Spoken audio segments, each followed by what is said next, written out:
Sambil menunggu Bapak Ibu, yang perlu Bapak Ibu ketahui semua, sebenarnya program guru penggerak ini jenengan sebagai CGP misalkan itu didampingi oleh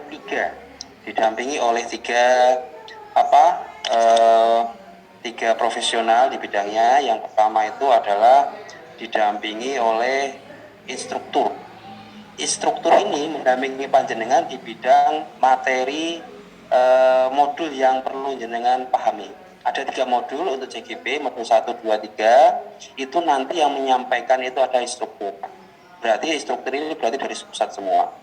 Kemudian ada pendamping yang namanya fasilitator. Ini yang mendampingi panjenengan nanti dalam mengerjakan LMS. Tugas-tugas yang ada yang garap nanti dikerjakan di LMS, dan yang mendampingi panjenengan nanti di LMS itu adalah fasilitator. Jadi setiap hari nanti biasa diajak seperti itu. Kemudian yang ketiga itu adalah pengajar praktek. Pengajar praktek itu mendampingi panjenengan nanti di sekolahan dan di lokakarya, baik untuk aksi nyata dan untuk pengerjaan LMS juga bisa. Semoga bisa bergabung Bapak. Prosesnya memang agak lama Bapak Ibu. Prosesnya itu 9 bulan. Kalau di angkatan 4 itu 9 bulan. Tetapi kita kurang tahu juga apakah nanti di angkatan berikutnya diperpendek atau tidak, kurang tahu. Tetapi menyenangkannya itu adalah ketika proses-proses kegiatan ini dilakukan bersama PP dan CGP itu prosesnya menyenangkan. Itu intinya, menyenangkan. Karena proses-proses pendampingan itu bisa saya bagikan seperti ini. Ini proses pendampingan ketika kita pendampingan individu di sekolahan. Jadi pengajar praktek itu mendampingi CGP di sekolahannya masing-masing. Dan di situ kita sharing juga, berbagi praktek baik terkait kendala dalam pengerjaan LMS seperti apa. Kemudian kita juga memonitoring langsung aksi nyata yang dibuat seperti apa, seperti itu. Ini contoh-contoh ketika kita mengadakan pendampingan individu. Dan di angkatan 4 Pati ini baru pendampingan individu 100. Jadi ini proses-proses pendampingan individu, kadang kita ada tagihan untuk feedback atau tanggapan dari anak-anak, kemudian rekan sejawat juga, kemudian kepala sekolah juga.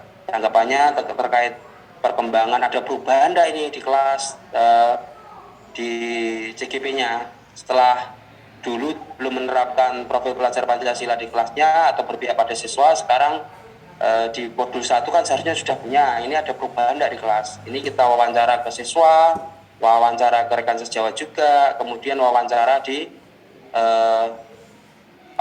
kepala sekolah. Kemudian Bapak Ibu, setelah pendampingan individu itu selesai, kita bertemu dengan CGP ini di Lokakarya. Lokakarya itu kita ada beberapa tema yang diambil. Untuk Lokakarya di tema 2 ini tentang praktisi sekolah atau membuat kelompok atau komunitas praktisi lah. Dan ini modelnya memang dari jam 8 sampai jam 15. 15 itu jam 3 sore. Maka kalau rentang waktunya memang lama, tetapi buktinya karena model pembelajarannya itu kita diskusi, itu tak terasa juga waktunya habis. Bahkan kita kebanyakan itu waktunya molor. Seharusnya jam 15 itu selesai, kita bisa sampai lebih dari itu. Begitu Bapak Ibu. Ini salah satu model-model diskusi kita di Lokakarya yang perlu panjenengan ketahui. Jadi takutnya kan, wah kok banget ya, biasa ngangguan nak peraisannya budaya dan lain sebagainya. Tidak. Memang kalau Lokakarya itu memang diambil di hari Sabtu. Dan pendampingan individu juga tidak mengganggu jenengan karena nanti PP-nya yang ke sekolah panjenengan seperti itu.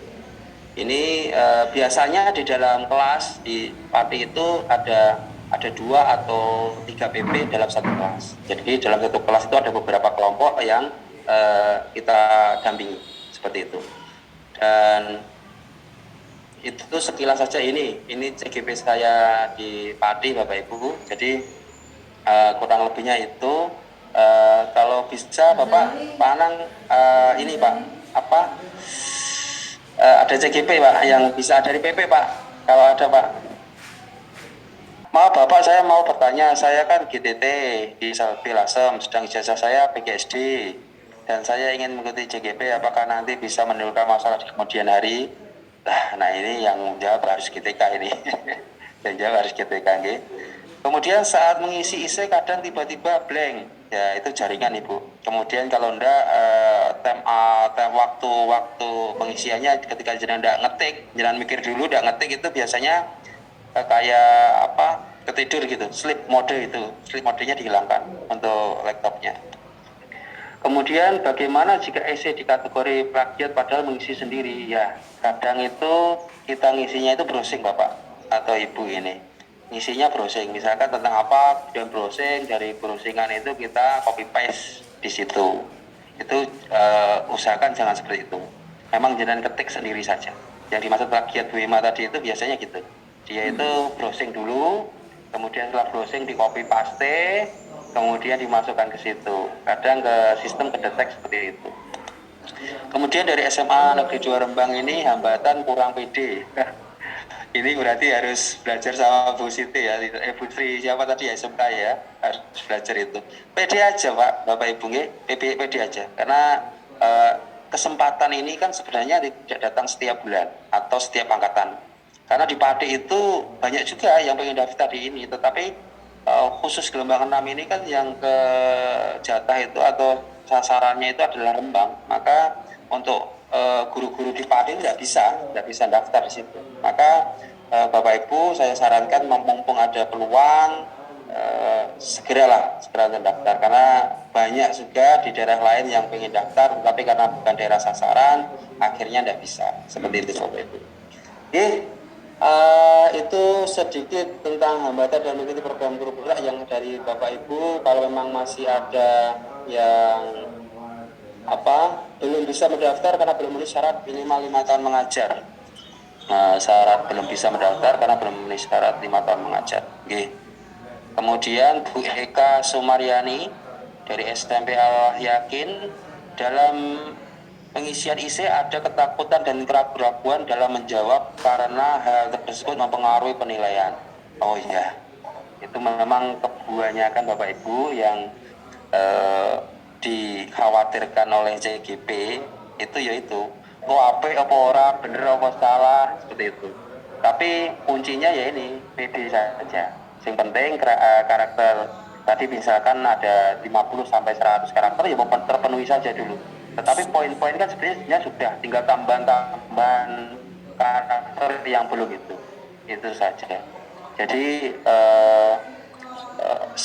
sementara ini yang kendala yang dihadapi itu yang pertama itu yaitu soal IC yang susahnya bukan karena tidak bisa jawab, tetapi pemenuhan karakter yang harus dipenuhi di dalam kolom isiannya, itu yang pertama. Kemudian yang kedua takut menyita waktu, mengganggu pekerjaan, itu di poin berikutnya. Kemudian di poin terakhir itu ada ketakutan karena tidak mau jadi kepala sekolah. Jadi memang untuk guru penggerak ini ada khusus ya, ada kemudian khusus di bidang itu. Nah ini untuk pertanyaan pertama mungkin dari Bu Lela dulu, Ibu Lela Agustina. Jadi pertanyaannya, maaf Bu bertanya, ketika saya mau submit di keterangan status hijau, terus ada tombol tulisan kirim berkas warna hijau, itu berarti Ibu Lela belum mengirim, belum submit.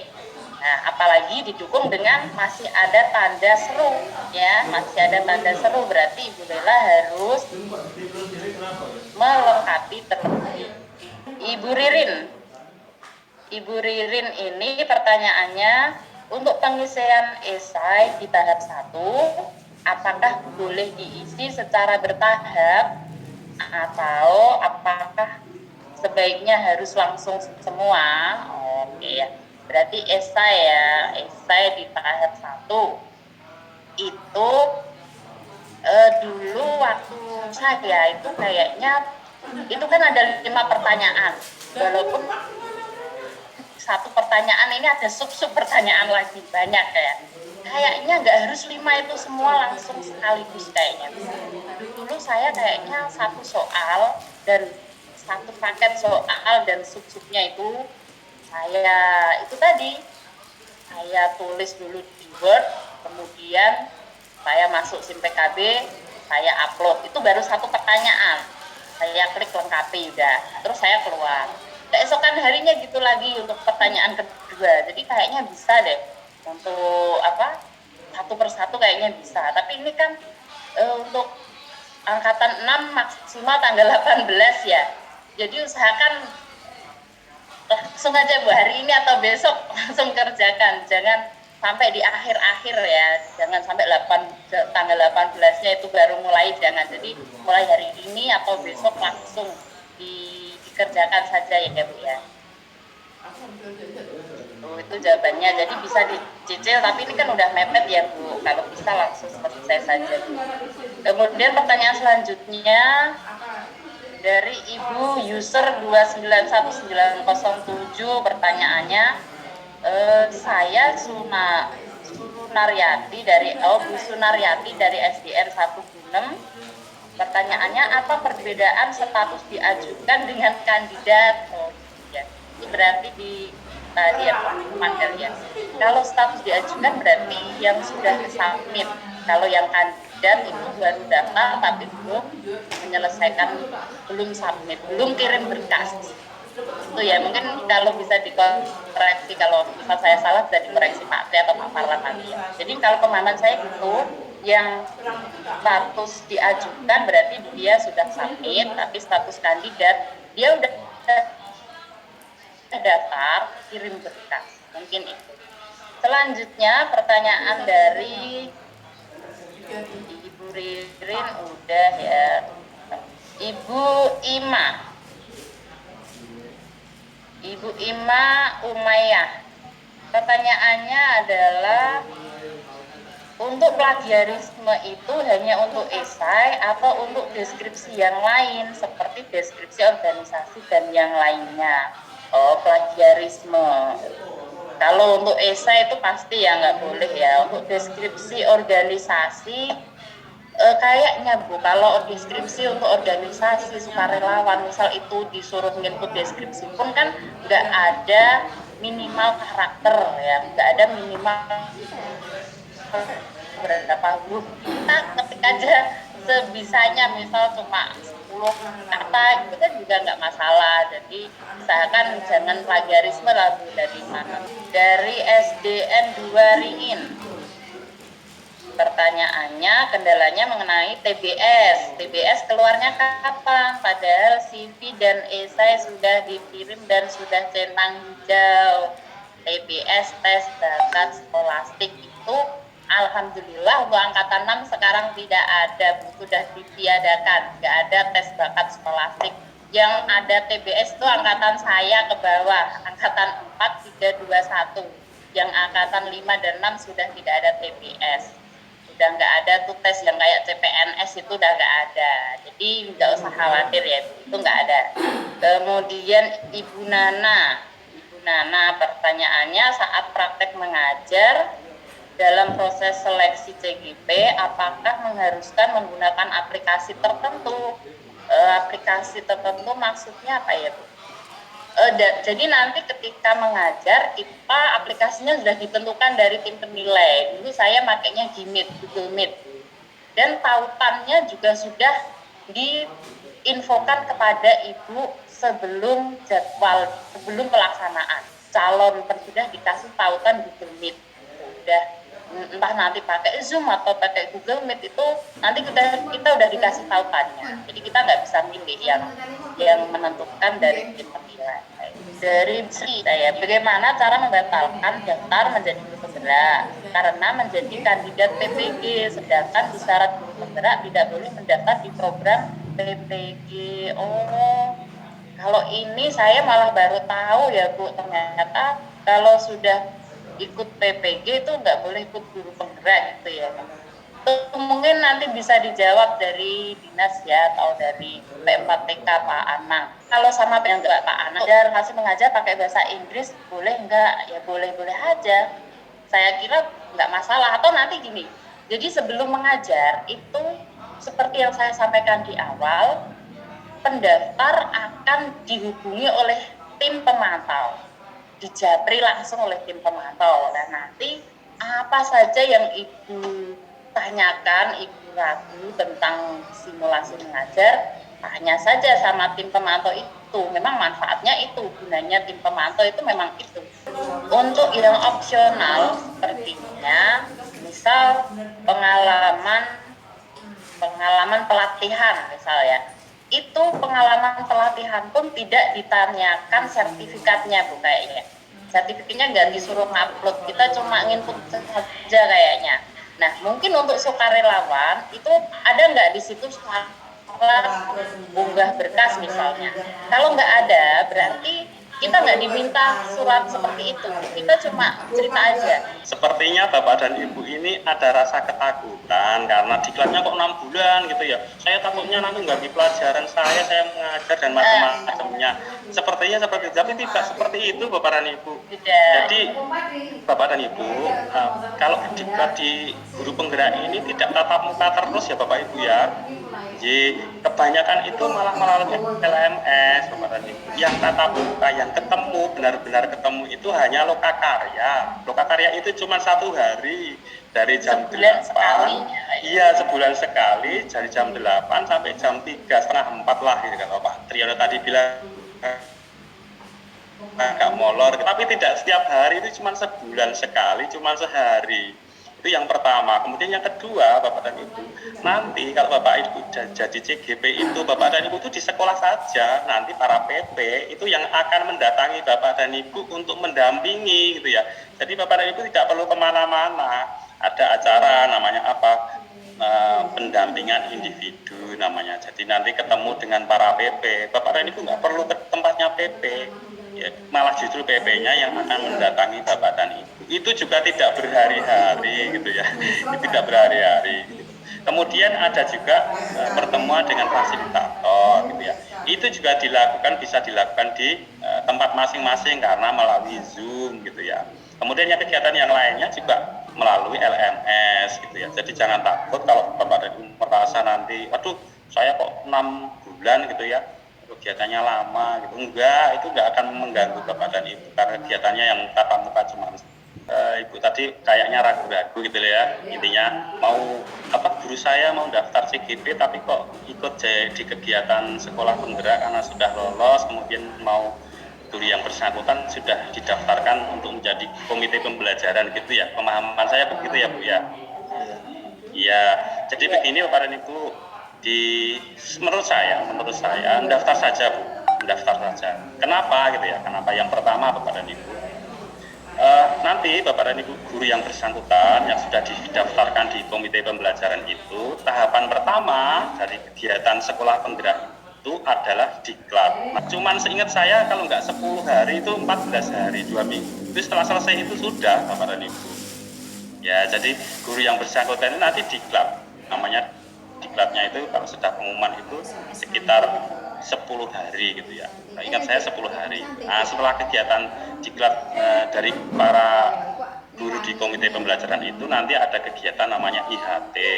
Ya, IHT itu apa? Nanti Bapak dan Ibu yang ada di dalam komite pembelajaran itu nanti menularkan yang telah didapat selama diklat 10 hari itu kepada teman-teman di sekolah yang belum ikut diklat. Misal ada yang sebenarnya dia guru matematika, tapi dia nanti diterima P3K di SD.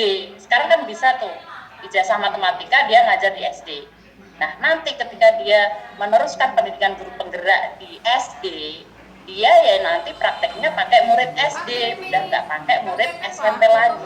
Berarti kan sama tuh kayak yang ibu ini, dia ijazahnya PGSD tapi ngajarnya di SLB, ya nggak masalah. Nanti ketika pendidikan guru penggerak ya pakai siswa-siswa SLB ini, nggak masalah. Menurut saya kayak gitu Pak.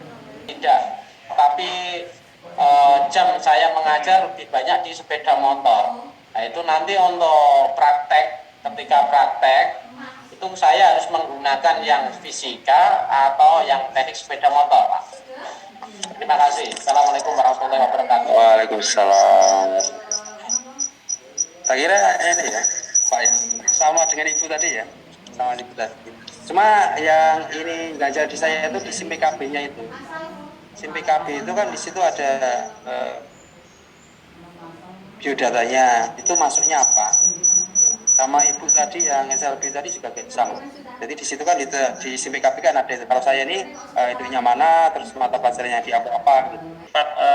Umum gitu ya, materinya umum, tidak per mapel gitu ya. Jadi nanti kalau di dalam seleksi mungkin ya Bapak dan Ibu ya seperti disampaikan tadi, mungkin ada hubungannya nanti pas praktek itu nanti dia megang mata pelajaran apa gitu ya. Tetapi di dalam nanti prakteknya di kegiatan di guru penggerak, di lupa karya, di pendampingan ibu dan lainnya itu nanti sudah lepas Bapak dan Ibu. Jadi ini tidak ada lagi mapel-mapel apa tertentu yang akan disandang gitu ya. Jadi tidak perlu khawatir ke situ. Kalau yang untuk seleksi mungkin masih mungkin ya pada waktu praktek mungkin ada dalam tanda kutip ada sesuatu mapel yang memang ditekuni Bapak dan Ibu sendiri-sendiri mungkin. Gerak itu kan hubungannya sama fasilitator ya Pak, sama fasilitator. Jadi mungkin ketika daftar itu di kurikulum VT kita sesuai SIM PKB aja. Cuma nanti pas pendidikannya sama fasilitator itu kan kita juga komunikasi terus, ngomong aja sama fasilitator. Tapi saya ngajarnya di sini, Ibu, nggak sesuai SIM PKB, dan pasti fasilitatornya juga nggak masalah. Yang dan PP di Kabupaten Pati, intinya itu kalau memang masih ada kesempatan silahkan karena memang kesempatan ini kan tidak setiap angkatan itu di Kabupaten Rembang itu ada. Kemudian untuk proses kalau di angkatan 4 ini seperti saya dan Bu Emma ini kan proses panjenengan itu cuma 6 bulan dan prosesnya itu sangat menyenangkan karena jenengan belajar didampingi instruktur, memahami modulnya didampingi instruktur, ketika jenengan mengerjakan tugas di LMS didampingi fasilitator, kemudian ketika jenengan berpraktek atau dalam aksi nyatanya didampingi oleh PP, itu sangat enak sekali.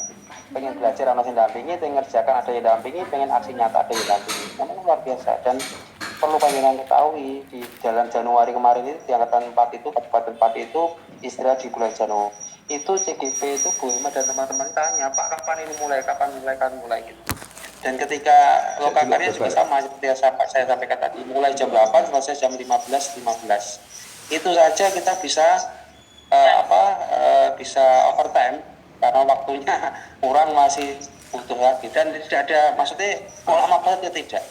Nah, ketika jenengan menjalani itu terasa cepat karena proses pembelajarannya yang menyenangkan dan saya jamin jenengan ketika sudah masuk pasti senang sekali. Motivasi yang luar biasa dari Pak Triyono